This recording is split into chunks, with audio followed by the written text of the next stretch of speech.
It's Laura Eubanks of Design for Serenity with your succulent tip of the day, and it's a much cooler day 3 in Manteca. And as you can see, we are getting started with the planting of the cactus garden. We've got all of our rock moved back, and 99% of the soil has been dumped, so I can really start focusing on planting now. So here we are. Remember, pay really super close attention to how I have staged these cactus.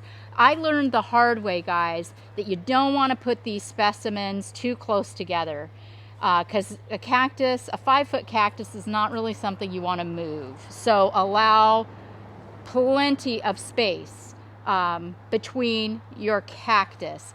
I have need of something right there still, but I have some really cute mammillarias and some other little things that I could put. But this gives me palpitations, because you know me, I like a lot of stuff. But we have to be careful. This is where your rock comes in. Once you've got your cactus staged, you can come back in and add more rubble. Then remember, you've got your top dressing, and then you've got your accent rock that goes on top of your top dressing. So just breathe. And I'm saying that more for me than you.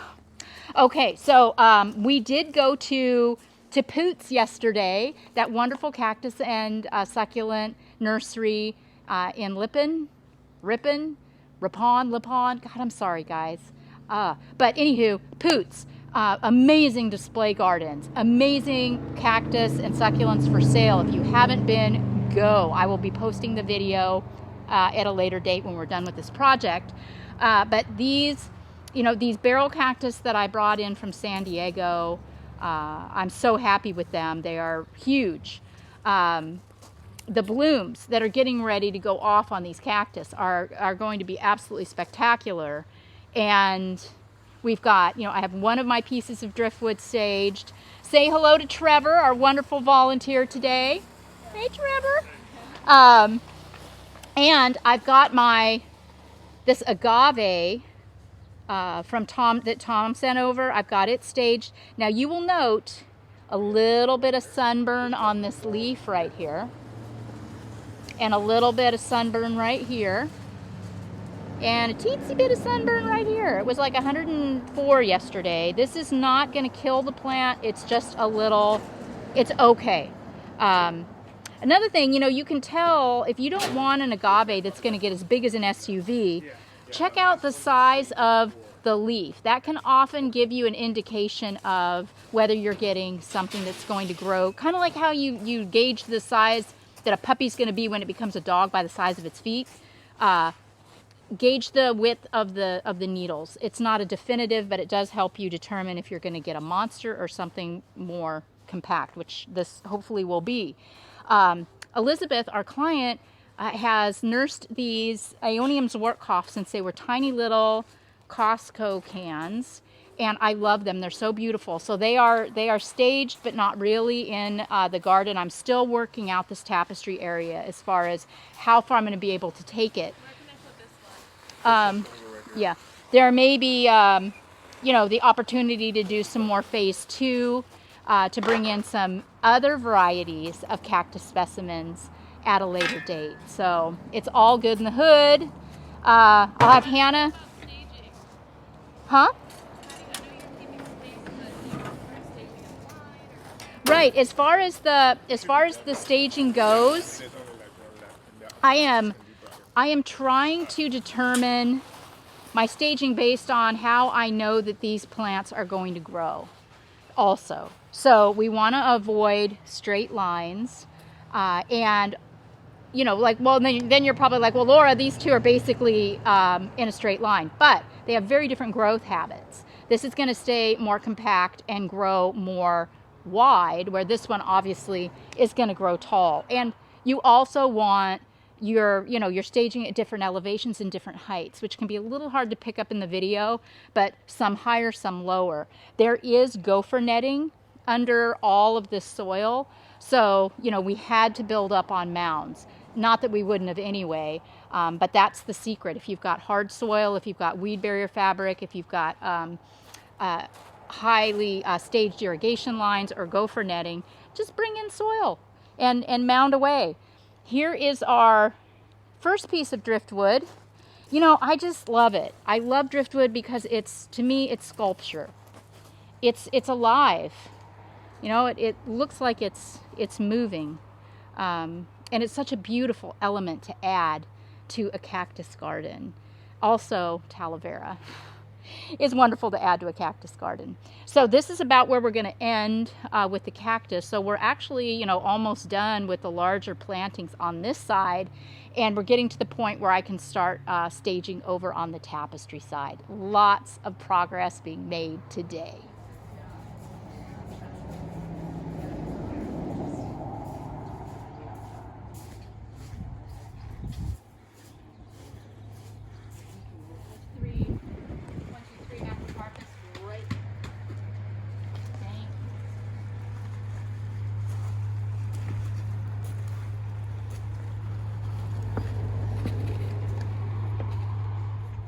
Hi, Trevor. Works at Bishop Ranch. Thanks for being here and helping us. Shout out, Props. Hi, Seth.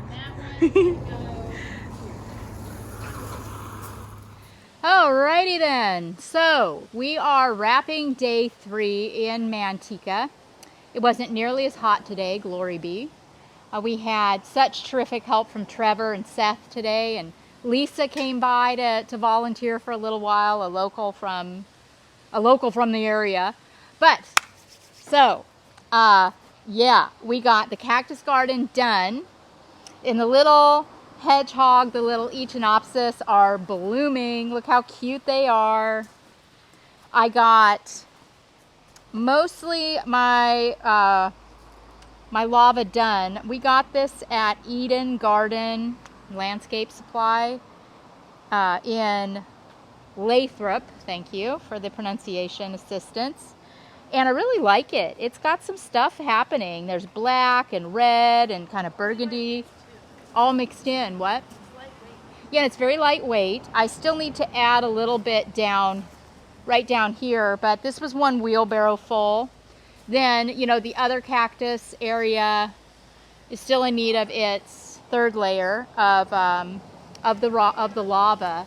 But as Hannah, you know, kind of pans through it, you can see where there's still some areas where we need to touch up with additional rock. But we've got some really special mammillarias that were just curated from Tom's most private collection. Just at least 12 different varieties. It's just a remarkable collection of cactus. I'm so thrilled with it, as is our client. And, you know, some of you mentioned the plastic edging along the pathways. And yes, this will be dealt with in a later phase. We will rubble. And, but, you know, you take it one step at a time, right? So, you know, I was saying the last few days, I wasn't sure about this side. I wasn't sure what to do. But I knew that it would reveal itself to me. And that's exactly what happened. As we got going early today, I saw this bed start to really take shape, and it occurred to me that what we need to do is just rubble all around the back and create a delineation so that this area where I'm standing now can all be, for now, mulched. And because she's going to be mulching her other flower areas where she has her fruit trees and other perennial plants, and then it'll just be seamlessly mulched all the way through and around. And then there's this really great spot right back here that will be perfect for a bench or a chair or whatever Elizabeth decides that she wants, because the perspective, and Hannah will show you, of the garden is phenomenal from back here. And it's protected and it's shady and it's cool. So yeah, this is just fantastic.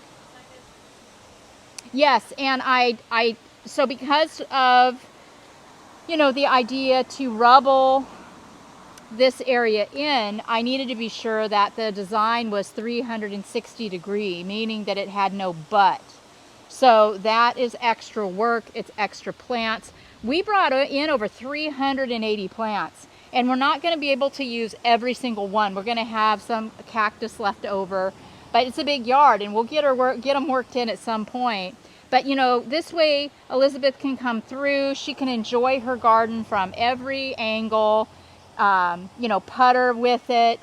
We have, I think, did we get all the plants in hand? Yeah, this is, yeah, this is all the plants. And it is extremely reminiscent of the tapestry work that I do in San Diego. And, yeah, I'm just so eager to see how this does, you know, over the next 6 to 12 months. Thank you all that live in 9B for all of your advice and suggestions. It's been really, really helpful. And I look forward to hearing more stories from you about what has worked and what hasn't. And, you know, but really microclimates are all unique, so time will tell. Be sure and tune in tomorrow for the very, very exciting grand reveal. This is just going to be gobsmackingly gorgeous. And yeah, just thank you so much, team. Really, really appreciate all of you tuning in and all of your comments. Oh, and this agave is xylocantha. And you will be seeing this in production probably within the next year or so. But this is pretty much the only one. So yay. Okay, this has been Laura Eubanks reporting from Manteca. And remember, subscribe, like, share. We're really, really close to 100,000 subscribers. And you know what that means, guys. A tour of the ranch. This is me saying goodbye to you with your succulent tip of the day. Peace out, everybody.